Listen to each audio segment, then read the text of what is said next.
Guys, nagkaroon ako ng interest doon sa kadiskusyon ni Marcolita kasi nga natapangan ako doon sa tao eh. Matapang siya eh. So nag-research ako tungkol sa kanya at mayroon akong video na nakita na mayroon pala siyang interest na pumasok sa politika. Gusto niyang tumakbo ng local position sa Romblon. So isa yan sa nakita ko. Ngayon, inisip ko na lang na yung ginawa niya, baka part yun ng strategy sa strategy niya sa kanyang political mileage, di ba? Makakuha niya siya ng media mileage sa gusto niyang gawin sa politika.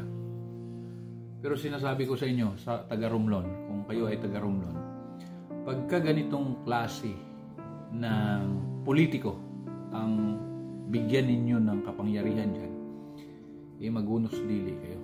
Kasi mayroon itong karakter. Kasi guys, tingnan niya. Yung interview niya sa kay Marcolita, sinadya man yun o hindi, medyo mayroong negative signs doon ako nakikita. Kasi tingnan mo kung ikaw kasi ay isang journalist, iimbitahan mo yung isang public official, dapat tanawin mo yan ng utang na loob. Kasi oras din nila ang kinukuha mo. So sa dami ng ginagawa ng mga yan, pinagbigyan ka, dapat magpasalamat ka. Pero sa ginawa niya, hindi niya naisip yun eh. Sa halip, parang pinrobok pa niya yung isang bisita nila. Maaring ang mali doon si Marcolita sa huling sinabi, pero ang tema kasi, nag-umpisa kasi yung conflict sa tanong niya. Kasi ang tanong kasi niya masyadong personal, emotional. So hindi kasi yung tanong ng isang journalist, tanong yun ng isang attacker, tanong yun ng isang kritiko sa kanyang opponent.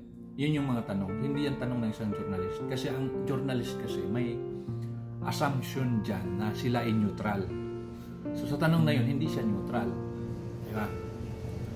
So kaya umabot sa ganun. Kaya medyo mag-isip-isip kayo dyan, taga-Romblon, na kung ito ay tatakbo, magpagbigyan ninyo. Nako, ngayon pa lang sabihin ko sa inyo na may karakter ito. Hindi ito uri ng politiko na hinahanap natin. Pag-isipan nyo yan.